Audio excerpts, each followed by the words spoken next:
آلهم المعصومين والأئمة الهداة المهديين الراشدين المنتجبين لا سيما على بقية الله في أرضه وحجته على العالمين عجل اللهم له الفرج عجل اللهم له الفرج عجل اللهم له الفرج ورحمة الله على محبيهم ولعنة الدائمة على أعدائهم أجمعين برای استجابت دعا بلندترین بھی علیہ السلام اللهم صل على محمد وآل محمد وعجل فرجهم. فقد قال الله تبارك وتعالى في كتابه المجيد والفرقانه الحميد وقوله الحق وهو أصدق الصادقين. بسم الله الرحمن الرحيم. من جاء بالحسنة فله عشر أمثالها ومن جاء بالسيئة فلا يجزى إلا مثلها. ابتدائی کلام اس پروردگار کے نام سے جس کی ایک نعمت عظمیٰ کے شکرانے کے لیے ہم یہاں اکٹھے ہوئے ہیں. خداوند متعال کے نزدیک خود یہ دن کتنا عزیز ہے اس کا ہمیں اندازہ شاید نہیں ہے، کیونکہ وہ جو خدا کا محبوب ہے، یہ جو وارث آیا ہے یہ صرف علی کا وارث نہیں ہے، یہ رسول کا وارث ہے. تو یقینی طور پر یہ روز خدا امام علیہ السلام کے لیے خود ختمی مرتبت کے لیے بہت خوشی کا اور شادمانی کا دن ہے. سب سے پہلے تبریک اور تہنیت پیش کرتے ہیں صاحب العصر والزمان امام زمانہ عجل اللہ تعالیٰ فرجہ شریف کی خدمت میں.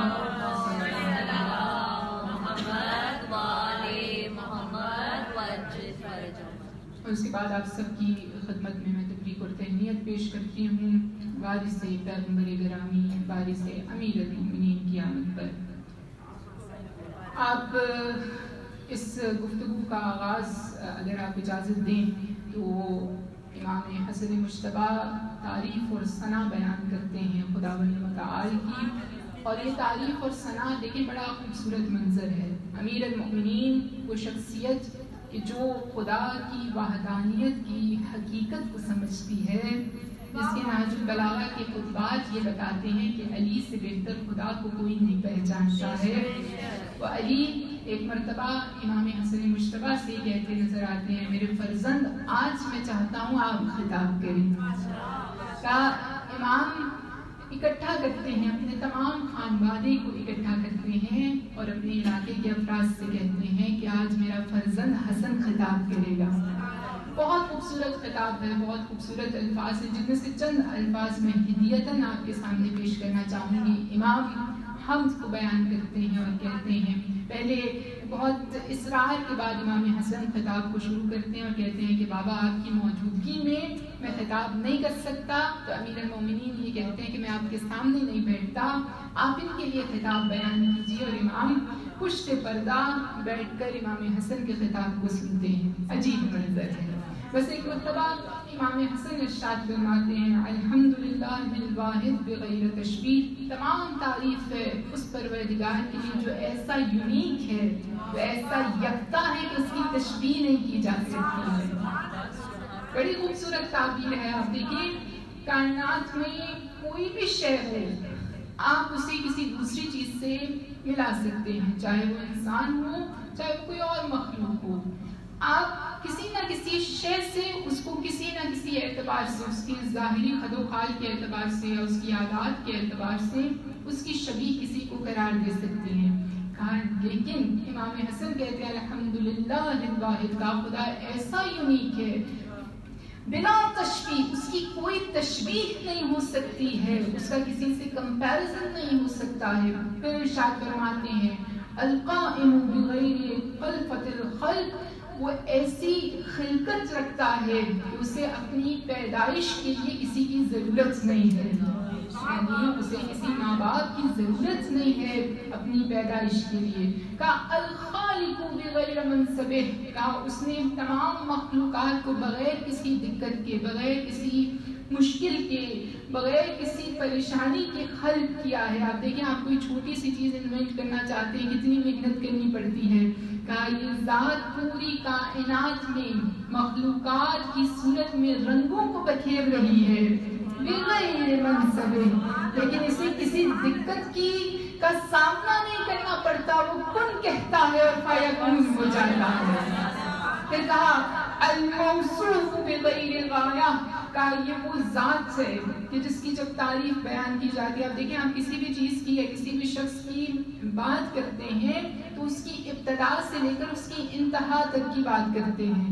کہا بغیر غایہ، کہا یہ وہ ذات ہے کہ جس کی جب تعریف بیان کی جاتی ہے تو پھر اس کے لیے انتہا نظر نہیں آتی ہے، کوئی لمٹ نظر نہیں آتی ہے کہ کہاں تک ہم خدا کی تعریف بیان کریں۔ پھر کہا المعروف بغیر محدودیہ، بہت اہم نقطہ ہے، خدا کرے کہ ہم ان الفاظ کے ذریعے سے سمجھ سکیں کہ حسن خدا کو کیسا پہچانتے ہیں۔ کہا المعروف بغیر محدودیہ، کہا خدا وہ معروف ہے جس کی کوئی حد نہیں ہے۔ یہ بڑا اہم جملہ ہے۔ آپ دیکھیں کوئی انسان شہرت رکھتا ہے، کوئی انسان فیمس ہوتا ہے کسی خاص منطقے کے اندر، کسی خاص مقام کے اندر، یا آپ کہتے ہیں یہ شخص ورلڈ وائڈ فیمس ہے، پوری دنیا کے اندر مشہور ہے، لیکن کیا آپ جانتے ہیں دنیا صرف ایک قرہ ہے، اس کے بعد پھر کتنے قرات ہیں، وہاں کی مخلوقات اس کو نہیں جانتی ہوں گی، لیکن صرف ایک خدا کی ذات ایسی ہے، المعروف بغیر محدودیہ، یہ وہ ذات ہے کہ جسے ہر مخلوق عالم جانتی ہے، اس کی تعریف اور اس کا فیمس ہونا کسی سے کمپیریزن نہیں کیا جا سکتا۔ پھر مختلف توصیفات کو بیان کیا، میں نے چند جملات کو آپ کے لیے منتخب کیا تھا، پر اس کے بعد آخر میں ایک جملہ ارشاد کیا اور کہا فَإِنَّ عَلِيٌّ باب من دخلا کان مؤمنا، کہا کہ اب کیونکہ اس خدا تک پہنچنے کا ایک راستہ چاہیے، کہا اب اگر تم خدا تک پہنچنے کا راستہ چاہتے ہو تو علی ابن ابی طالب وہ دروازہ ہے کہ جو اس دروازے سے وارد ہو گیا کان مؤمنا، وہ مومن ہو گیا۔ علی علی علی علی علی علی علی علی، جدھر جدھر ہوا چلی علی علی علی علی، ادھر ادھر صدا اٹھی علی علی علی علی، یا علی، آئمہ معصومین پر بلند تر صلوات۔ اللہم صلی علی محمد وآل محمد۔ بس عزیزان گرامی، یہ شخصیت اس اعتبار سے اس روایت کے اختتام پر لکھا ہے کہ جب امام نے خطبے کو تمام کیا تو ایک مرتبہ امیر المومنین پشت پردہ سے باہر آئے، اپنے فرزند کی پیشانی پر اور ان کی دونوں آنکھوں پر بوسہ دیا اور پھر سورہ آل عمران کی آیت کی تلاوت کی اور کہا وَذُرِّيَّةٌ بَعْضُ مِن بَعْضِهَا، خداوند متعال نے کچھ ذریتوں کو ایسا قرار دیا ہے کہ ایک سے بڑھ کر ایک ہے، فضیلت کے اعتبار سے ایک دوسرے سے بڑھ کر ہے۔ بس اس مقام پر آ کر ہمیں سمجھ میں آتا ہے کہ ہم آج کس کی ولادت کا جشن منانے کے لیے یہاں اکٹھے ہوئے ہیں۔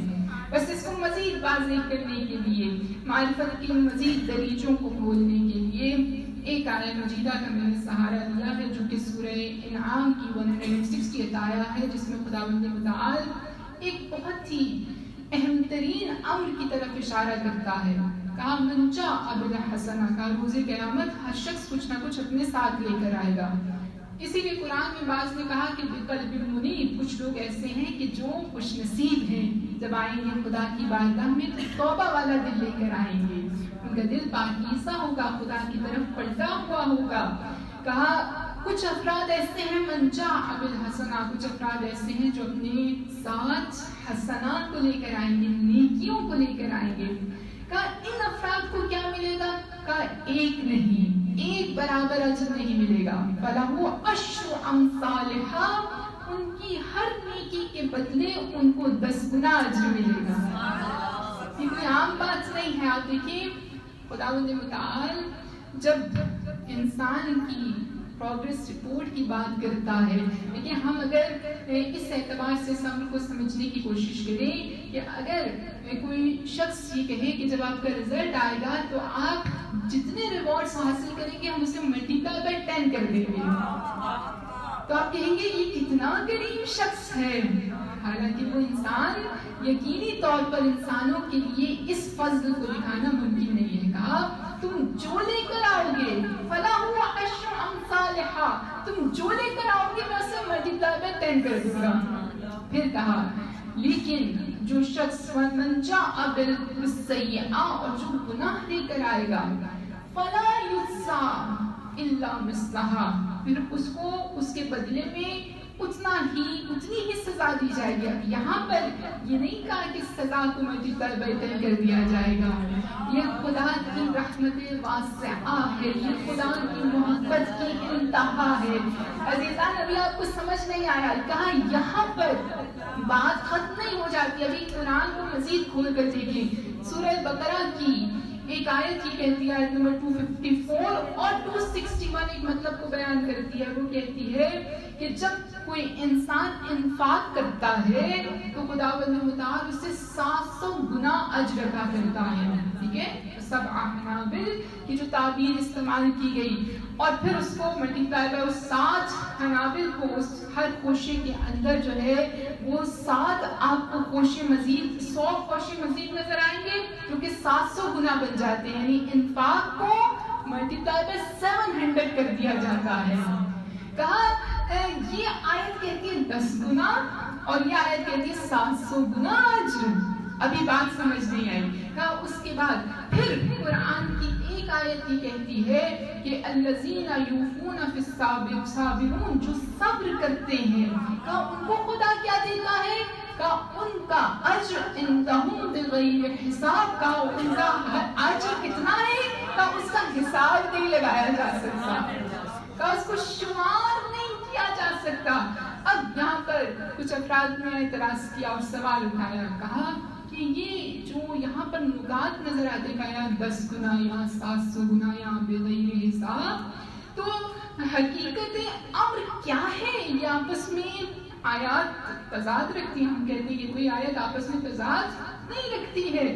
تو یہاں پر مفسرین نے ایک امر کو واضح کیا جس سے فضل الہی کا بحر بے کرام ہمارے سامنے واضح ہو جاتا ہے کہ کتنا وسیع ہے، ہم اندازہ نہیں لگا سکتے. مفسرین نے کہا یہ جو سورہ انعام کی آیت نمبر 160 کہتی ہے کہ عشر امثالھا ملٹیپلائی بائی 10 کیا جائے گا، کہا یہ سب سے کم اجر ہے. کہا انسان کو اس کے اخلاص کے مطابق، اس کی سوچ کے مطابق، اس کے عمل کی دقت کے مطابق اجر عطا کیا جائے گا، جس میں سے سب سے کم یہ ہے کہ اگر اس کا عمل مقبول ہو گیا تو اسے 10 گنا اجر عطا کیا جائے گا. کہا لیکن اگر وہ عمل درجات کے اعتبار سے بلند ہوتا چلا گیا تو وہ بغیر حساب تک پہنچ جائے گا. کہا پھر اس کا حساب اور کوئی شخص کر ہی نہیں سکتا ہے. اس امر کو سمجھنے کے لیے ضروری ہے کہ اس جملے کو جو امام حسن نے بیان کیا تھا، خدا ایسا احد ہے کہ جس کی تشبیہ کوئی نہیں ہو سکتا ہے.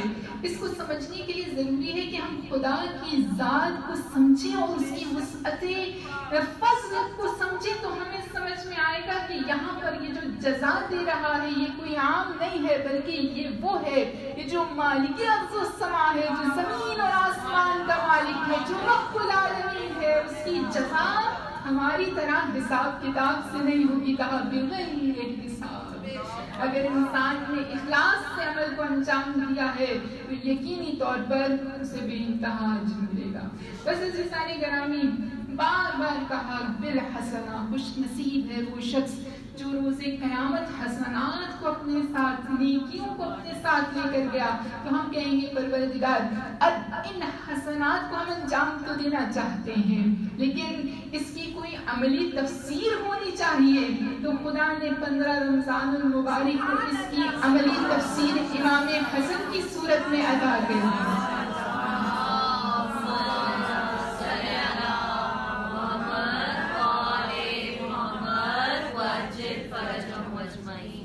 بہت خوبصورت منظر ہے. ایک مرتبہ